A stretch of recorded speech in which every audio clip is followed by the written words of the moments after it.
오늘도 복음은 주의 표적과 함께합니다. 마가복음의 기록은 이렇게 기록되어 있지요. 너희는 온 천하에 다니며 만민에게 복음을 전파하라. 믿고 세례를 받는 사람은 구원을 얻을 것이요 믿지 않는 사람은 정죄를 받으리라. 믿는 자들에게는 이러한 표적이 따르리니 곧 그들이 내 이름으로 귀신을 쫓아내며 새 방언을 말하며 뱀을 집어올리며 무슨 독을 마실지라도 해를 받지 아니하며 병든 사람에게 손을 얹은즉 나으리라. 이제 마태복음의 마지막 장에 또 예수께서 승천하시기 전에 제자들에게 하셨다는 말씀도 읽어보면 이렇게 되어 있습니다. 예수께서 나와 말씀하여 이르시되 하늘과 땅의 모든 권세를 내게 주셨으니 그러므로 너희는 가서 모든 민족을 제자로 삼아 아버지와 아들과 성령의 이름으로 세례를 베풀고 내가 너희에게 분부한 모든 것을 가르쳐 지키게 하라. 볼지어다 내가 세상 끝날까지 너희와 항상 함께 있으리라 하시니라.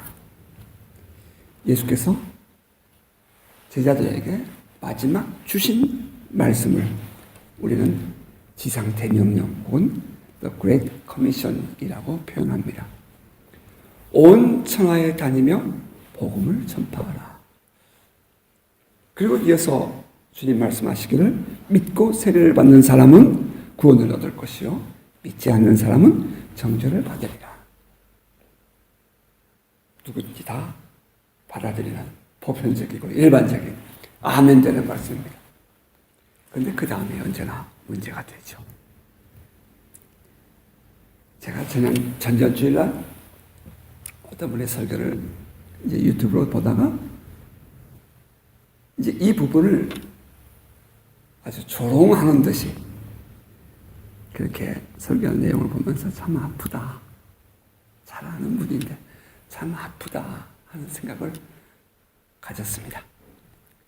믿는 자들에게는 이런 표적이 따르리니 곧 그들이 내 이름으로 귀신을 쫓아내며 새 방언을 말하며 뱀을 집어올리며 무슨 독을 마실지라도 해를 받지 아니하며 병든 사람에게 손을 얹은즉 나으리라. 네, 여기서 이 교회 안에 성도들이 갈라지기 시작합니다. 과연 오늘날도 교회 안에 그 믿는 삶 속에서 이런 표적을 기대해도 되는가 하는 질문입니다. 여러분도 어떻게 생각하십니까? 제가 신학을 공부한 것은 청신대학인 것을 여러분 아시잖아요. 제가 학생회장이었습니다. 저희는 이제 매 학기가 시작하면 수업을 하기 전에 한 주간 동안 이제 심령 수련을 합니다. 제가 학생회장이니까 이제 제 순서가 되었어요. 사회를 보고 예배를 인도해야 되는 때가 되었는데, 물론 강사님은 외부에서 오신 분이시죠.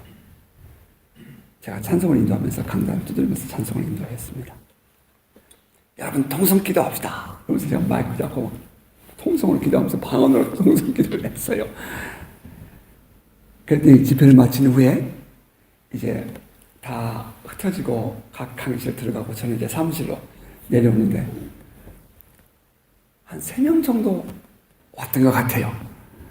여학생도 있고 남학생도 있고 제 뒤를 따라 들어왔습니다.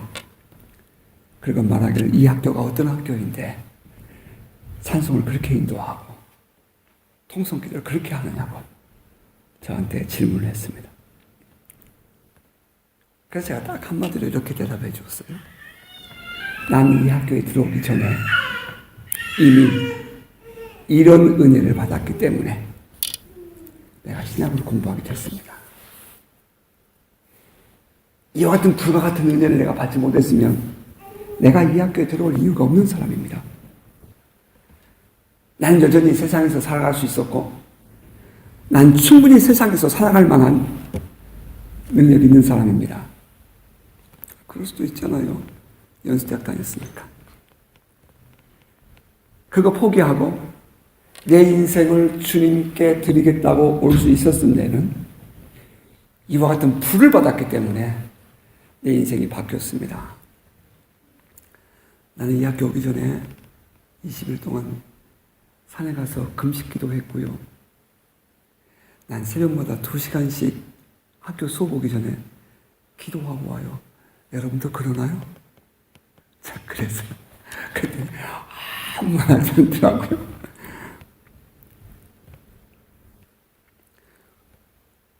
온몸을 던져서 찬송해 보세요. 생명을 던지듯이 주님께 부르짖어 보라고요. 그렇지 않고는 예수를 잘 믿는 사람이라고, 그렇지 않고도 예수를 잘 믿는 사람이라고 하는 사람이 있어요. 하지만 저는 그렇지 않았습니다. 넘어지기도 하고, 저는 깨지기도 하고, 솔직한 고백이에요. 실패도 경험했고요. 하나님 만나고 싶은 마음에 금식도 하고요. 기도도 했습니다. 잠을 침대에서 못 자고, 사람들 만나는 거 다 포기해버리고 몸부림치던 시절도 있었잖아요. 신앙이 좋다는 사람들은요, 다 저를 비웃었습니다. 꼭 그렇게 예수 믿어야 되냐고. 그랬어요. 아주 조롱도 했답니다. 하지만 저는 주님밖에 답이 없었습니다. 그래서 저는 그렇게 간절하게 몸부림치고 기도했어요. 그랬더니 주님이 나에게 당신을 드러내셨습니다. 방언뿐이겠어요? 환상도? 예언도? 별의별 은혜들을 많이 경험했죠. 주님이 저에게 당신을 드러내신 거예요.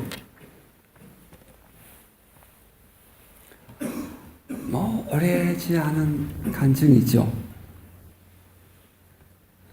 어느 날은 배가 너무 아파서 하루 종일 아주 뒹굴었습니다. 배를 움켜잡고. 기도도 할 수가 없어서 일찍 잤어요. 그런데 잠깐 잠이 들었다가 한 2시 반쯤 화장실에 가고 싶어서 깼습니다. 여전히 배가 아팠죠. 잠이 깬 저는 기왕에 깼으니까 기도하자.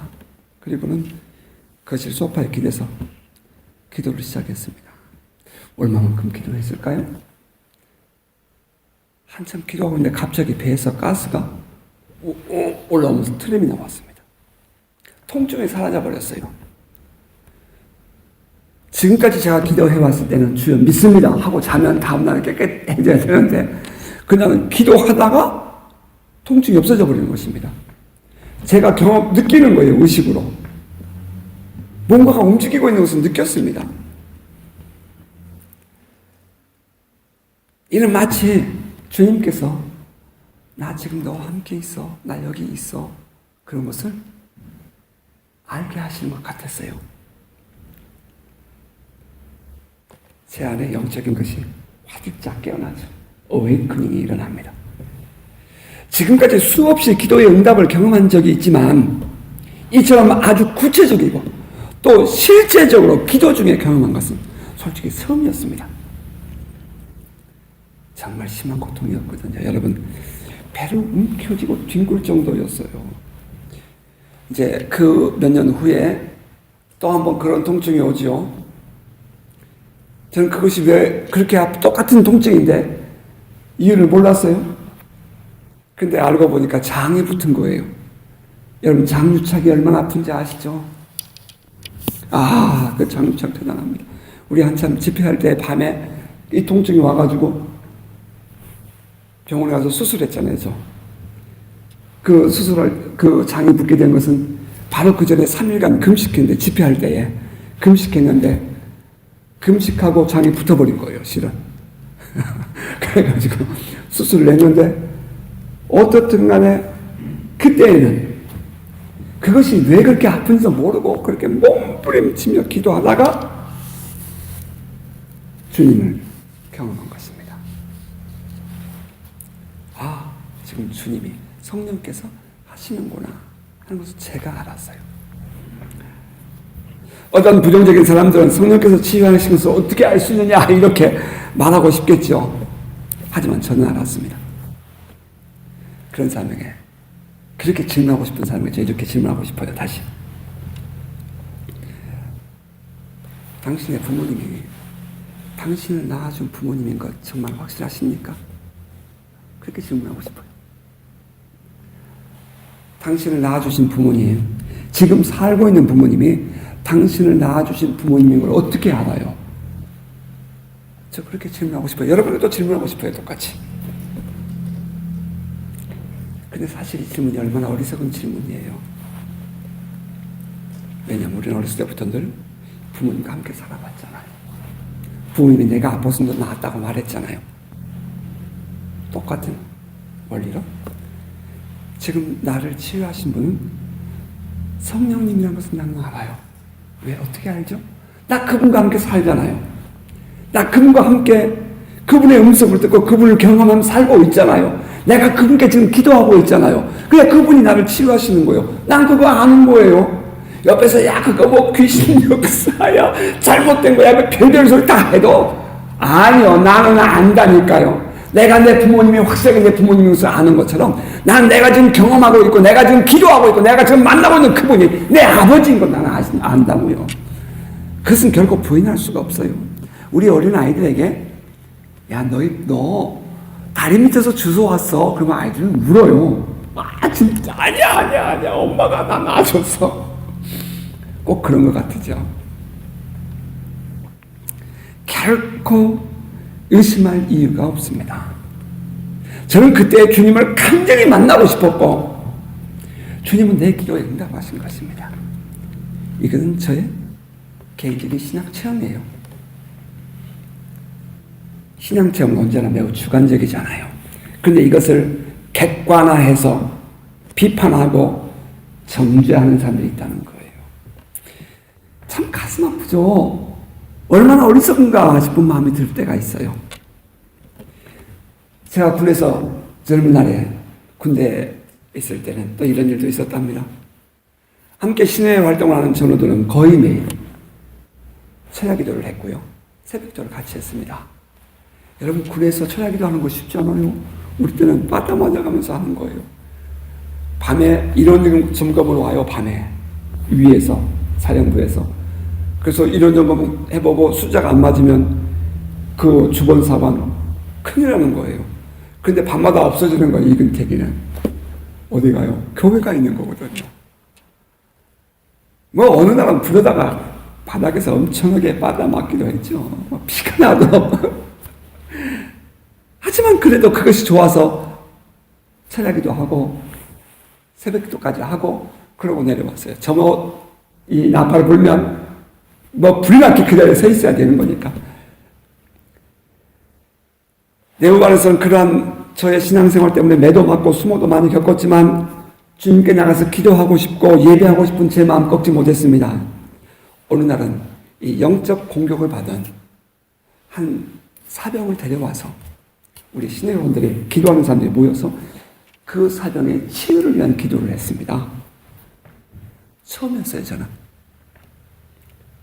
영적 싸움 대단하더라고요. 같이 기도를 하는데 여기에서 막 정말 불같은 기도를 하는 거 나는 뭐 그런 거 처음 봤고 잠깐 쉬재요. 잠깐 쉬었죠. 제가 걔한테 야 잠깐 나 좀 봐봐. 근데 걔가 딱 고개를 들고 날 쳐다보는데요. 야 귀신 들린 사람이 진짜 있더라고요. 눈에 불이 나오는데요.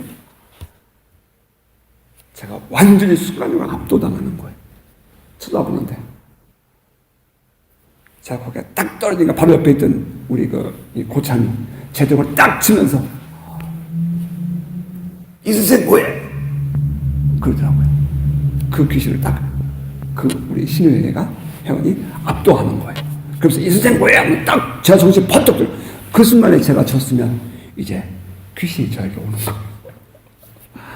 그런 영적 전쟁을 경험해 봤어요.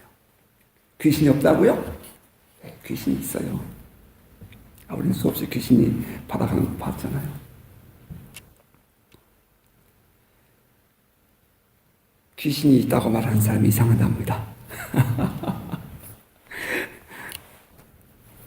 또 한 번은 또 그 신의 회원들이 철야 기도를 하는데 같이 모여서 기도해야 하는데 그 전에 모인 사람이 몽땅 다 방언을 하는 거예요.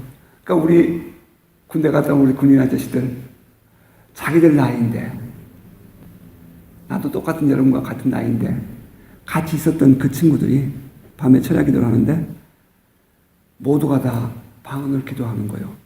나는 방언이 뭔지 몰랐어요. 우리 교회 목사님은 내가 군대 가기 전에, 그러니까 대학 다니기 전에 고등학교 학창시절에 다니던 교회죠. 그 교회 목사님은 방언 기도하면은 귀신 소리 한다고 쫓아오셨다니까요. 그러면 도망 다니고. 그 방언 기도 남들이 하는 건 보았지만 나는 해본 일이 없었습니다. 근데 그날 저녁에 모두가 다 방언을 하는데 제 안에 이런 욕심이 생기더라고요. 나도 부럽더라고요. 그래서 이제 그 다음날부터 금식 기도를 했는데 금식한다고 방언 오는 것도 안 했더라. 금식했어요. 3일간. 근데 방언이 안 터졌어요. 근데 수개월이 지났을 때에 새벽 기도를 하는데 기도만 하면 혀가 꼬이는 거예요. 발음이 이상해요. 아니 다른 친구들은 발음도 또박또박 잘 되는데 나는 발음이 자꾸 꼬이는 거예요. 그래서 야 귀신도 방언을 한다 하더라. 그래가지고 기도 멈춰버렸습니다. 그러면 그 방언을 안 하겠다고 정신을 바짝 차려버리면 기도가 멈춰지는 거예요. 그렇게 한 달쯤 지났습니다. 저는 그날을 제 평생에 잊지 못하는 날이에요. 4월 5일입니다. 대구 무열대 교회 한켠에는 그 라일락 나무가 있었습니다. 라일락 향기가 참 아름답잖아요. 평생 잊지 못하는 그 라일락 향기를 경험한 날이었어요. 항상 제가 기도를 맨 마지막까지 하고 나오는데 그날은 기도를 마치고 나오니까 그 고참이 문 밖에서 기다리고 있었습니다. 이 선생님, 저희는 이제 신명원이지만 이 선생님 그렇게 불렀어요. 교사들이고 뭐 이거 일 하니까 언제부터 이렇게 기도했어요? 한 달쯤 됐는데 귀신도 방언을 하게 한다는데 나 이거 아무리 생각해도 또박또박 하지가 않아요. 이거 귀신 방언 아닌가 싶어서 나 못하겠어요. 근데 희한한 것은 혀가 꼬부라진 것을 내가 안 하겠다고 멈추면 기도가 멈추는 거예요. 아 이거 참 답답해요. 그랬더니 웃으면서 한 얘기가 성령께서 주시는 방언이니까 마음 놓고 하래요. 처음엔 어린아이처럼 그렇게 하다가도 시간이 지나면 변해요. 방언은 자꾸 변할 수 있으니까 걱정하지 마세요. 그래서 이제 그 다음부터 마음 놓고 기도를 시작했습니다. 그때 바로 그 라일락 향기가 바람에 술술 날아오는 거예요. 근데 그것이 제가 금식 기도할 때에 보았던 환상 속에 있었던 나무거든요. 근데 그 향기를 제가 그때 경험했어요.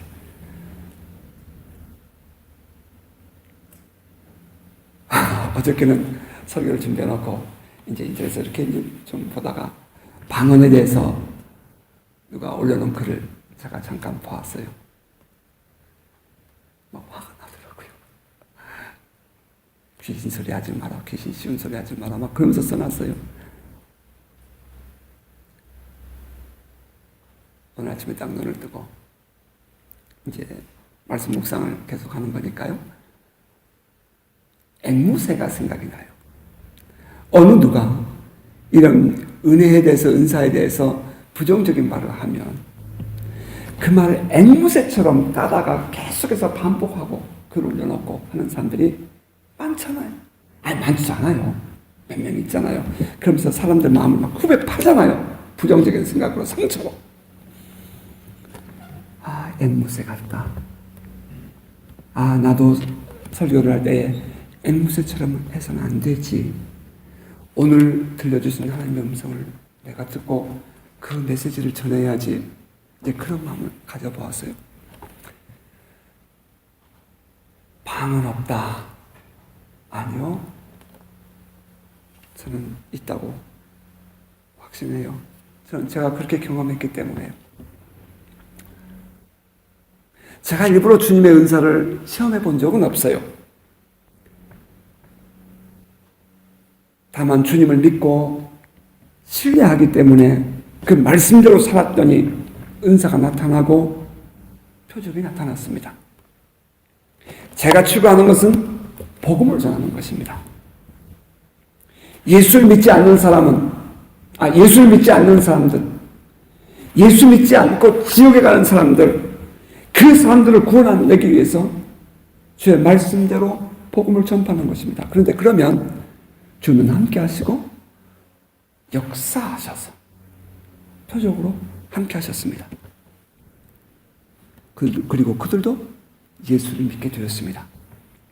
아프리카 코트디부아르에서 그 무슬림 지역에서 백사장에다가 마이크 설치하고 제너레이터 발전기 설치해서 집회할 때에 첫날 저녁 집회를 마치고 나서 그 무슬림들은 이렇게 고백을 했습니다. 이 일은 하나님이 아니면 안 되는 일이었다. 그날 저녁에 약 40여 명의 무슬림들이 예수를 믿겠다고 앞에 나와서 영접 기도를 했는데 그들은 말하기를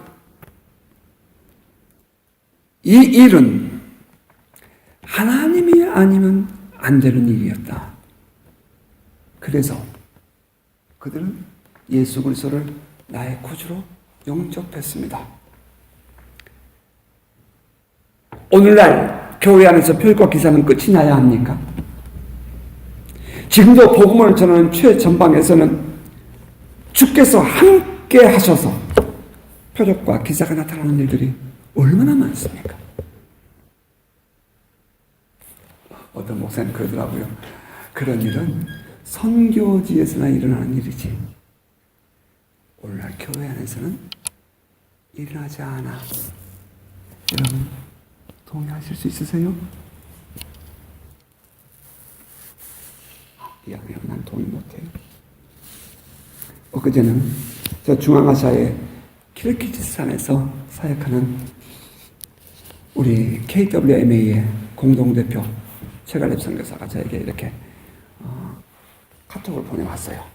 다음 주 월요일, 내일 모레예요. 8일과 9일 키르기스탄 수도인 비슈케크에서 일본, 카자흐스탄, 터키 등에서 오신 분들과 또 현지에 있는 선교사들이 함께 모여서 한 40명이 모여서 동방 기독교 포럼을 한답니다. 그리고 끝부분에 이런 내용을 써놨어요. 포럼이 마치면 유적지와 유물, 교회터, 수도원 지역으로 순례를 떠납니다. 이런 포럼과 순례로 이 지역의 현지인들이 역사를 깊이 알고 과거 그때든 지금이든 이슬람과 기독교가 공존하면서도 교회가 부흥을 경험했던 신앙을 회복하도록 기도를 부탁합니다. 다시 말하면 경교라고 그러죠. 우리는 경교.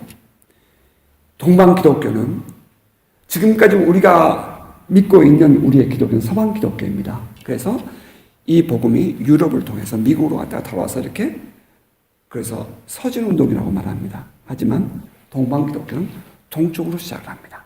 그래서 동쪽으로 가다가 서방 기독교와 동방 기독교가 부딪혀지니까 동방 기독교는 이단이라고 그래서 그들이 막아버렸고 복음 전파를 막아버렸고 그리고 서방 기독교가 계속해서 진행이 됩니다.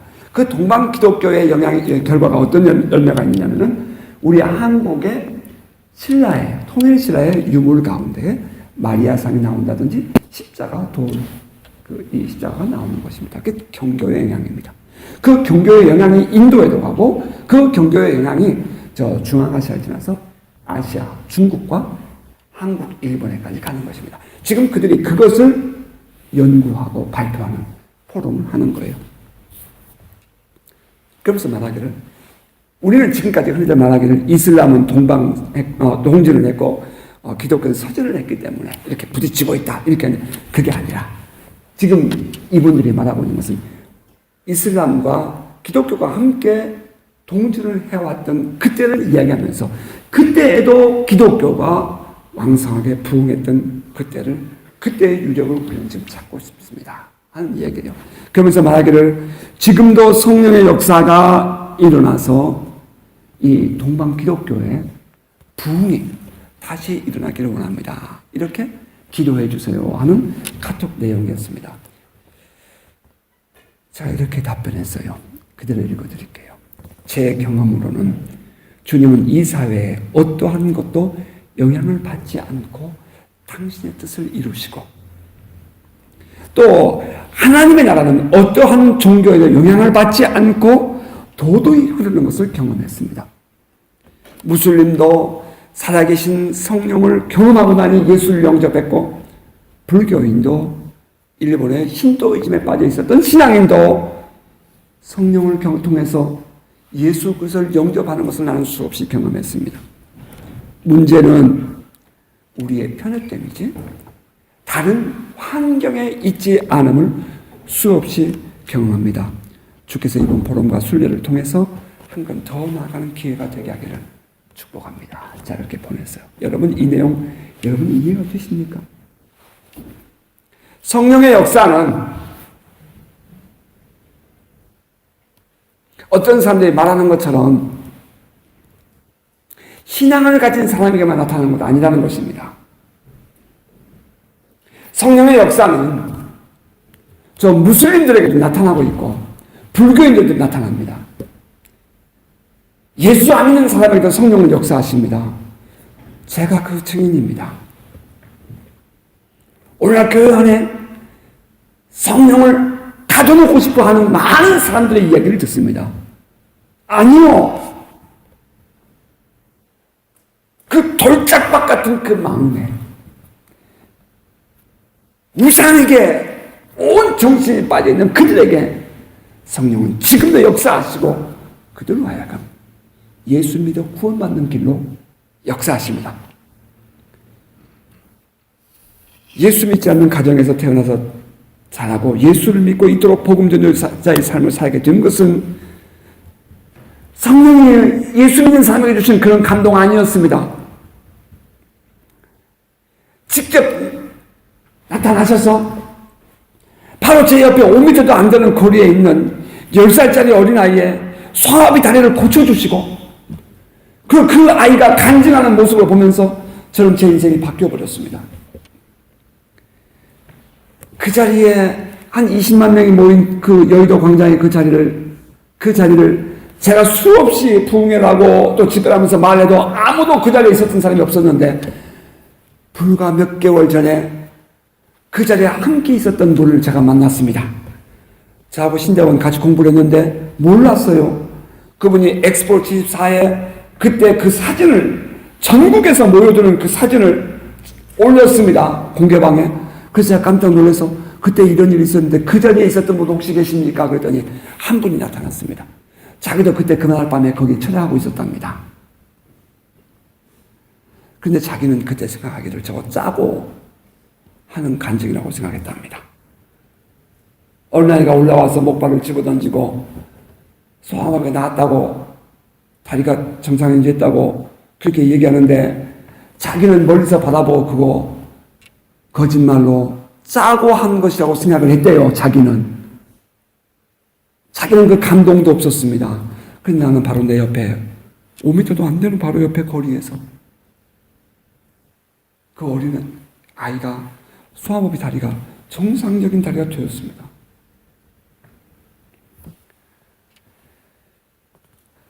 자, 그때 그 옆에 있었다 그랬더니 그럼 그게 사실이었냐고 거꾸로 묻더라고요. 지금 목사님이세요. 왜 오늘날은 그런 역사가 일어나면 안 됩니까? 저는 이것이 오늘날 교회의 아픔이고 우리들의 아픔이라고 생각합니다. 우리 교회에서 내가 하면 아무 문제가 없고 다른 교회에서 다른 사람이 하면 안 된다. 이런 해괴망측한 이야기들이 어디 있습니까? 이게 사실 솔직한 일이 오늘날 우리 한인 교회들의 모습 아닙니까? 어제는 한국에 있는 이제 홀로 되신 사모님이세요. 진구 목사님 사모님인데 카톡을 주고받고 하다가 목사님 저 요즘에 청교도 신앙을 가르치는 교회에 나가요. 그러더라고요. 카톡에. 아주 완전한 근본주의를 주장하는 교회래요. 그 교회는 드럼도 없고 복음성도 전혀 부르지 않는데요. 찬송과 시편 찬양만 하고요. 교회 역사를 배우고 있고요. 교회, 기독교 강요를 중심한 이 교회 교리를 가리키는 교회래요. 그 교단이 어떤 교단인지 저는 알죠. 제가 어떤 교회, 어떤 교단이래요. 그러면서 제가 이렇게 답을 했어요.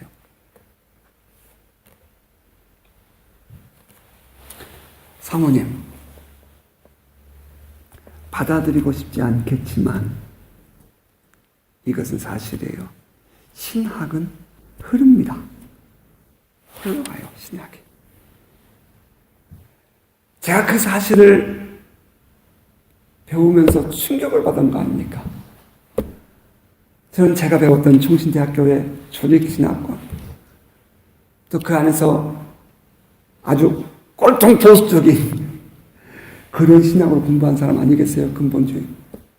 그랬는데 박사과정을 공부하면서 신학이 전반적인 큰 틀 속에서 신학이 흘러가고 있다는 사실을 배우고 나니까 이게 아니잖아요. 이게 아니잖아요. 자, 그래서 이렇게 얘기했어요. 우리는 정반합을 주장하는 그런 사관은 아니에요.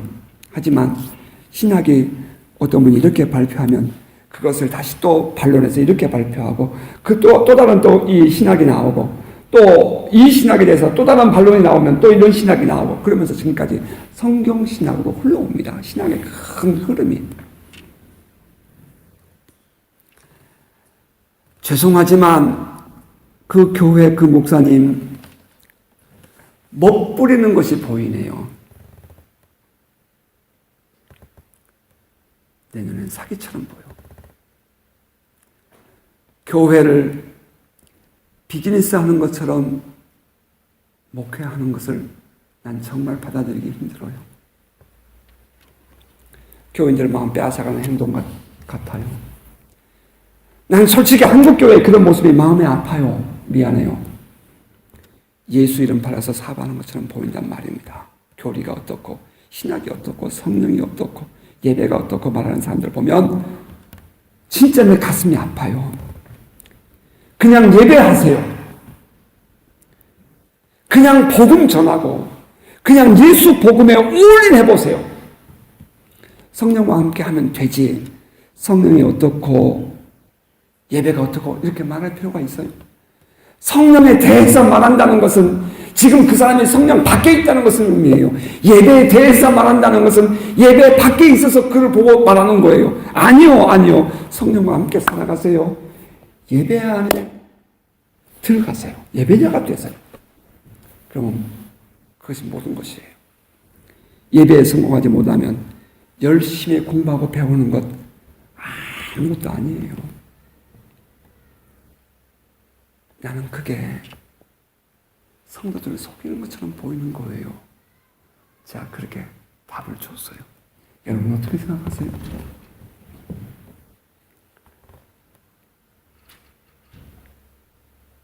교회의 사명이 어디에 있어야 한다고 생각하십니까?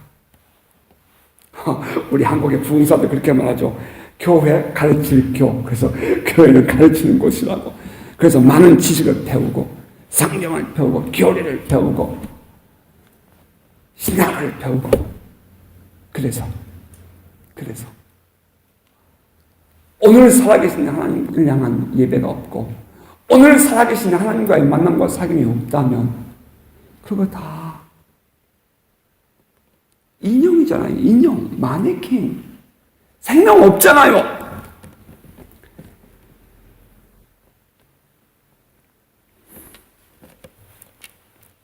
복음을 전파하면 주님이 함께 하시고 어제나 오늘이나 영원토록 동일하신 주님이 우리 가운데 역사하셔서 표적을 나타내시며 전하는 그 복음에 대하여 말씀에 대하여 확증하게 확언하여 주시는 일을 이루십니다. 여러분 믿으십니까? 이것이 오늘 마가복음 마지막 장의 마지막 부분의 말씀이에요. 또 한편 생각해보면 아픔도 있어요. 종종 사람들은 말이에요. 표적과 기사를 쫓아다니는 경우가 있다는 거예요. 이것도 참으로 안타까운 일이 아니할 수 없습니다. 이런 사람들 때문에 이 표적과 기사가 필요 없다, 끝났다, 이런 말들을 듣는 거예요. 성경이 어디에 표적과 기사를 추구하는 일이 있습니까? 제자들이나 초대교회의 말입니다. 복음을 전하면 예수 그리스도의 이름의 권세와 성령의 능력이 함께해서 표적과 기사가 나타나는 것이지, 표적과 기사를 보이기 위해서 복음을 전하는 일이 어디 있습니까? 이게 바뀌었단 말이에요. 사람들이 진정한 복음의 능력을 간과한 채 겉으로 주는 표적과 기사의 마음을 빼앗겨서 그럴 때 신앙생활하는 경우들 종종 보지 않습니까? 이런 사람들 중심에 누가 있냐면 은사주의자들이 있는 거예요. 너무 가슴이 아파요. 여러분, 주님을 사랑하고, 정말 우리가 주님을 사랑하고 우리를 통해서 그리스도의 복음이 증거되기를 원한다면 오늘 우리는 이 영적인 분위기와 영적인 세계를 바라보면서 아파하는 마음을 가져야 합니다. 주님의 마지막 당부가 무엇이든가요? 너희는 온 천하에 다니며 복음을 전파하라. 그 복음을 전파할 때에 주님이 함께 하시는 것입니다.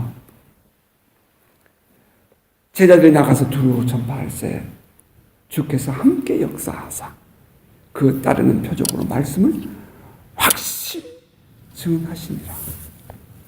성경은 이때 주님은 어디에 계신다고 했습니까?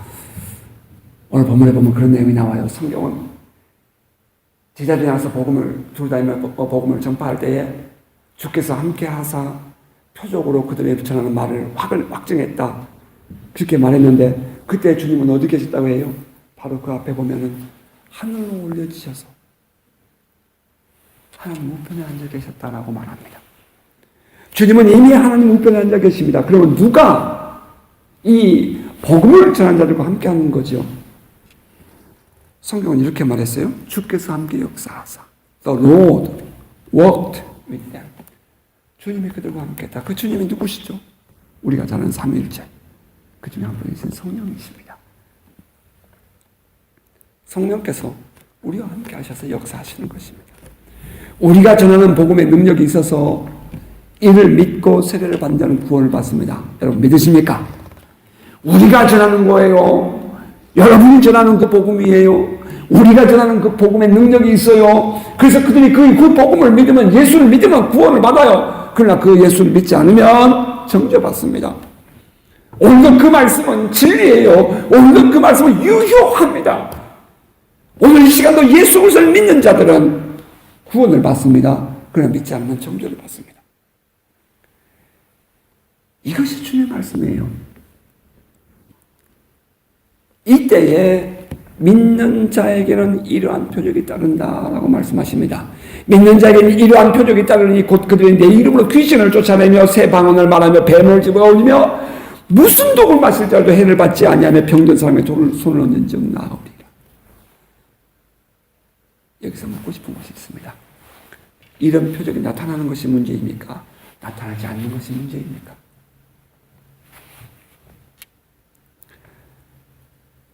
참 어리석은 질문이라요. 저는 그렇게 생각합니다. 또 하나의 질문 해볼까요?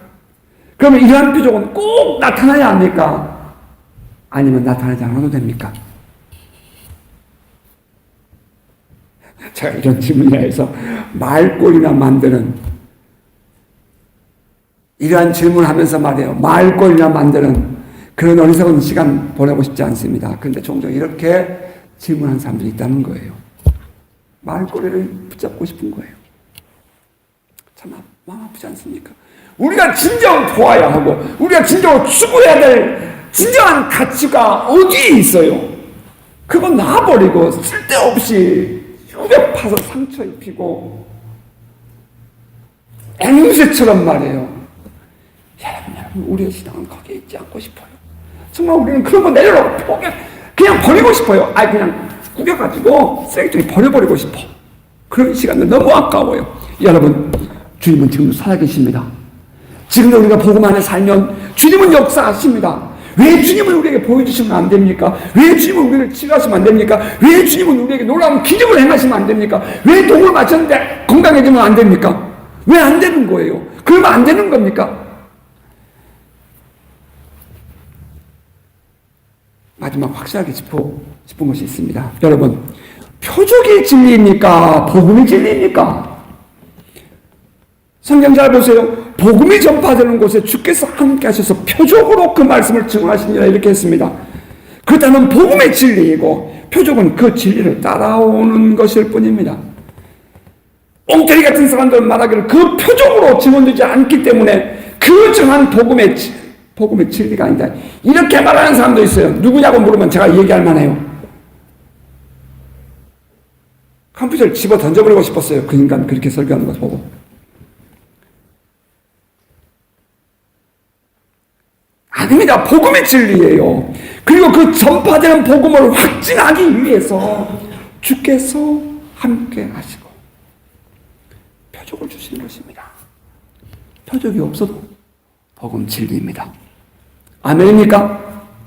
표적이 없어도 복음은 진리예요. 그러나 그 진리의 복음이 선포될 때에 주께서 함께해서 표적이 오는 것입니다.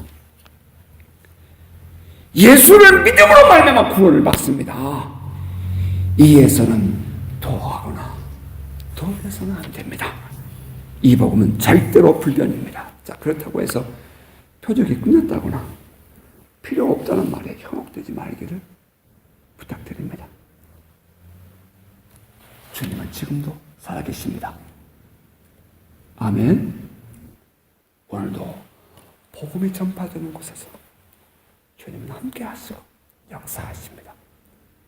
그리고 그 표적으로 이 진리이신 복음이 더 능력 있게 증거되게 하시고 저 어둠 속에 있는 영혼들이 저 불구덩이 속에 있는 영혼들이 나와서 구원을 받게 하시고 우상 앞에 절하는 자들을 저 무슬림 혹은 저 힌두이즘 혹은 불교 그런 속에 있는 그 영혼들에게 참된 구원의 복음을 효과 있게 받아들일 수 있도록 성령은 지금도 역사하십니다.